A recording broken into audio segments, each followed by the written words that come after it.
ये रैली नहीं रैला है, आने वाले 27 का महामेला है। सत्ता परिवर्तन तय है। माननीय बहन जी मुख्यमंत्री बनेंगे 27 में, ये जनता मांग रही है। बहुजन के लोग जाग चुके हैं। चोरी कर रहा है मोदी। आप जैसे पत्रकार सक्षम है, लोकतंत्र हाथ में है। अभी जो मैंने बताया था न्यूज, एपी न्यूज, आज तक कई चैनल आए थे, उन लोगों से पूछ रहे थे, उन लोगों को पता नहीं, बड़े बूढ़े बोल नहीं सकते, उन लोगों से बताएं। लोकतंत्र की हत्या कर रहे हैं, बताइए आप। ये जयसाला बता रहा है 2027 से बहुजन समाज पार्टी की सरकार बनने जा रही है। अगर बहन जी ने सुन ली कि किसी समाज पे अत्याचार हो रहा है, केवल फोन करने की जरूरत थी, प्रशासन हिल जाता था। और आज की वो स्थिति है, निकम्मी सरकार कहती है कि हम सबका साथ सबका विकास कर रहे हैं, लेकिन सबको पिटवाने का काम कर रही है सरकार। नकलू में ही चलेगा, हर कोने पे मंदिर मिलेगा। क्या आज नहीं है, क्या पहले नहीं था? तो कैसे खतरे में हो गया हिंदू? ये लोगों को भटका रहे हैं। सरकार जुमले दे रही है, विकास नहीं कर रही है, लोगों को पोप लोली दे रही है, एक मीठी वाली। और आप लोगों ने देखा होगा कि यही अन्य दलों का जो मामला होता है, वहाँ जो है भीड़ भाड़े की बुलाई जाती है, लेकिन यहाँ भीड़ आपको भाड़े की नहीं दिख रही होगी। मैडम, आज इतनी ज्यादा संख्या में लोग आए हुए हैं, बहन जी आई हुई हैं, आकाश आनंद आए हुए हैं। आज इस मौके पर आप क्या कहना चाहेंगी? इस मौके में यही कहना चाहे, जय भीम नमो बुद्धाय। आज इतनी भीड़ देख के इतना अच्छा लग रहा है, इतना अच्छा लग रहा है कि इतने कि 27 में हमारी बहन जी आएंगी, और बिल्कुल आएंगी, ये तो 100% आएंगी।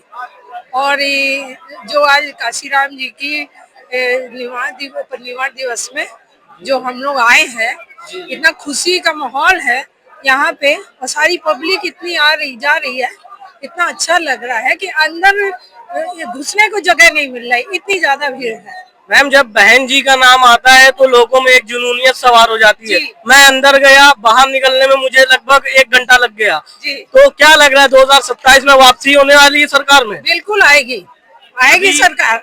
अभी जो सत्ता चल रही, सरकार चल रही, जिस प्रकार की राजनीति चल रही है, और उस पे बीएसपी की राजनीति में क्या आप कहना चाहेंगी? पहले जो सरकार रही बीएसपी की और अब की जो है, उस पे आपको क्या फर्क दिख रहा है? नहीं, फर्क है क्या, पहले ज्यादा अब फर्क दिखेगा। लोगों को दिख रहा है कि इतनी भीड़ आएगी और वोटर हमारे इतने होंगे। पहले लोग पब्लिक जागरूक नहीं थी, अब इतनी जागरूक हो गई है, ये बच्चा भी जागरूक हो गया है। इसलिए तो ये तो सबको दिखाई पड़ रहा है, और सबकी नींद उड़ी हुई है। आप यही देख सकते हैं। अगर सत्ता में वापसी हुई आपकी, तो क्या मुद्दे होने वाले हैं आपके? क्या बदलाव करेगी बीएसपी? और वो जब आएंगे तब की तब देखा जाएगा क्या क्या करेंगे बदलाव। जो हमारा इस समय जो बदलाव जो है, उससे पलट तो होगी। योगी सरकार द्वारा विकास के दावे किए जा रहे हैं, कितना सफल है? आपको कितना सफल दिख रहे हैं? अब सफल क्या दिख रहा है, वो अपनी सरकार है तो अपना दिख रहा है, और हमारी सरकार आएगी तो हम देखेंगे क्या होता है। आपका शुभ नाम? सुधा कुरील। हमारे साथ सुनील जी थी, और भी लोगों से हम बात करेंगे। यहाँ बीएसपी के कई वरिष्ठ नेता मौजूद हैं, और जिस तरह से यहाँ जन सैलाब उमड़ा हुआ है, आइए बात करते हैं कि 2027 को लेकर बीएसपी की क्या प्लानिंग चल रही है, और जो जन सैलाब दिख रहा है उससे आगामी चुनाव पे क्या असर पड़ने वाला है। भैया, आप अपना शुभ नाम बताइए। मेरा नाम काशीराम पासवान है, मैं जिला संयोजक भाईचारा संगठन बहुजन समाज पार्टी जनपद बलरामपुर से आया हूँ। और आज इस 9 अक्टूबर को माननीय श्री कांशीराम जी के परिनिर्वाण दिवस के अवसर पर पूरे प्रदेश के कोने कोने से जो हमारे बहुजन समाज पार्टी के जाबाज साथी आए हुए हैं, वो माननीय बहन जी को और माननीय आकाश आनंद जी के विचारों को सुन करके गदगद हो गए हैं। और ये रैली नहीं रैला है, आने वाले 27 का महामेला है, और आने वाले 2027 में माननीय बहन जी की जोश खरोश के साथ पूर्ण बहुमत की सरकार बनेगी। बहुत बहुत धन्यवाद। और भी लोग हमारे साथ मौजूद हैं, इसी बारे में हम बात करेंगे। चाचा, जब बात बहन जी की आती है तो लखनऊ क्या किसी भी प्रदेश में जाए, जनपद में जाए, एक जन सैलाब उमड़ जाता है। मैं अंदर मौजूद था, इतना जन सैलाब की निकलने में तक दिक्कत हुई। तो क्या लग रहा है, इस जन सैलाब में लोगों में जुनूनियत दिख रही है, 2027 में इसका क्या असर पड़ने वाला है? सत्ता परिवर्तन तय है। माननीय बहन जी मुख्यमंत्री बनेंगे 27 में, ये जनता मांग रही है। लोग अपनी परेशानी को जो है परेशान है, देखते हैं कि कितना समाज जो है कितना अर्थव्यवस्था खराब हो चुका है। अब माननीय बहन जी जो इस व्यवस्था को ठीक कर पाएंगे, अब किसी की बस की बात नहीं है। जी भैया अपना नाम बताइए सबसे पहले। विजय, आप कहाँ से आए हुए हैं, कब से आए हुए हैं? मैं अलीगढ़ से आया हूँ जी। मैं कल आ गया था 2 बजे कल 2 बजे आ गए थे जी। मगर मुझे उम्मीद ये थी, जैसे जिस हिसाब से महाराज जी ने ट्रेन रद्द करी है बहन जी की रैली को ना सफल करते हुए, तो उन्होंने ट्रेन रद्द कर दी। लेकिन मुझे यकीन था कि वो हमारे समाज और मूवमेंट के लोग, बहुजन के लोग जाग चुके हैं।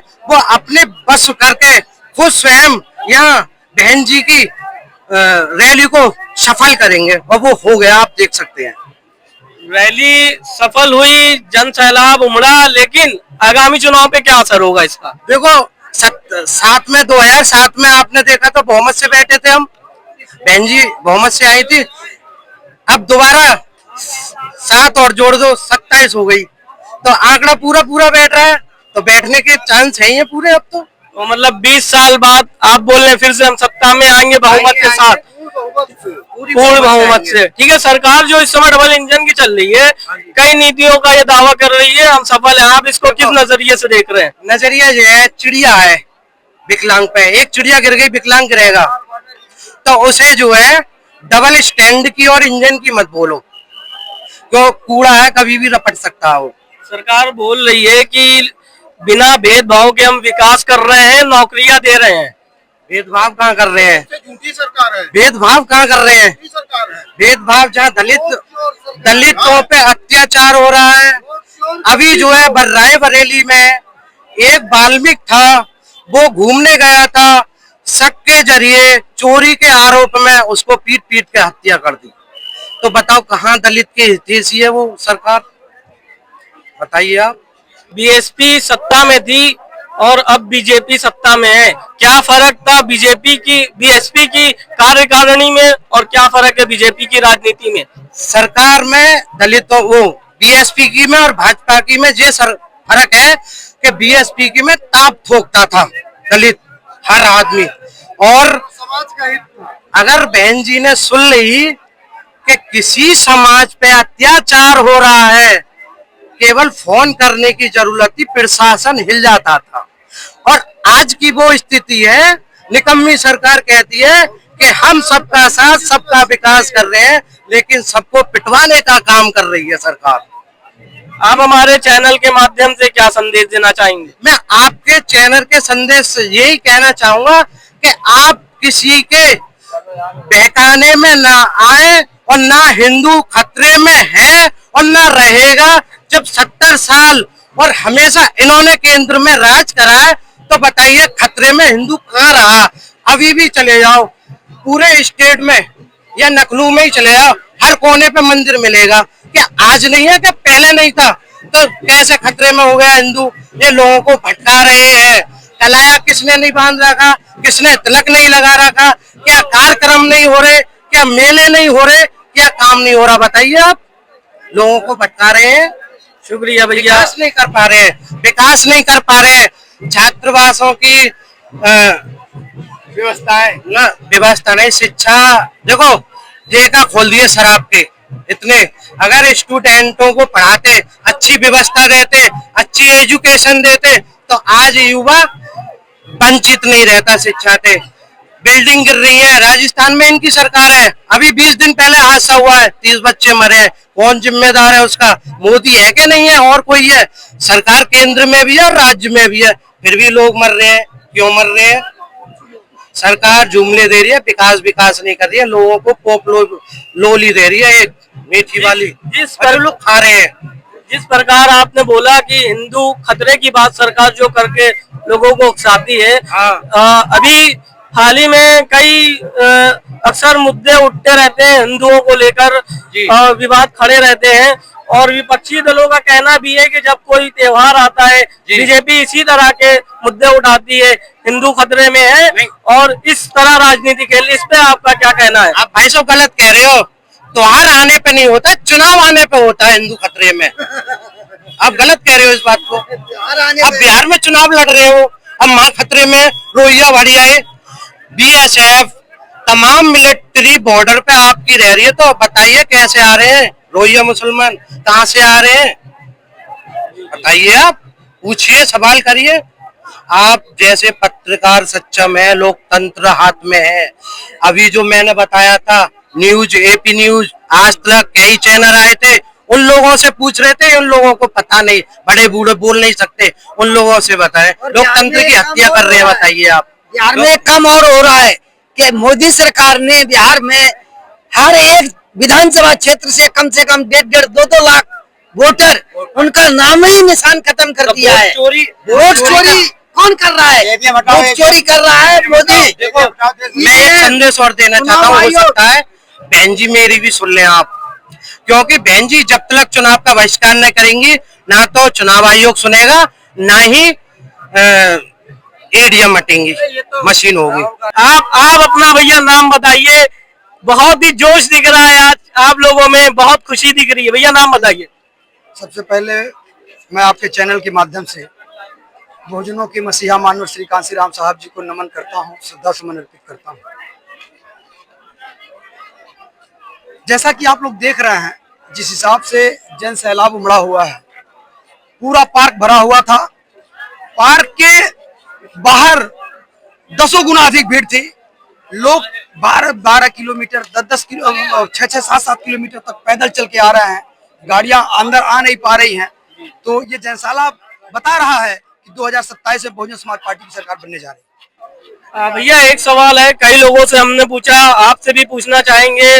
बीएसपी की जब सत्ता में थी और इस समय बीजेपी सत्ता में है, क्या नीतियां आपको दिखी? बीजेपी कितनी सफल थी, बीजेपी कितनी विफल है, बीएसपी कितनी सफल थी? और जो बहन जी के लोगों में ये जुनूनियत है, बहन जी जब भी आती हैं एक जन सैलाब, अंदर पैर रखने की जगह तक नहीं है, तो आखिर इसका क्या संदेश है 2027 चुनाव को लेकर?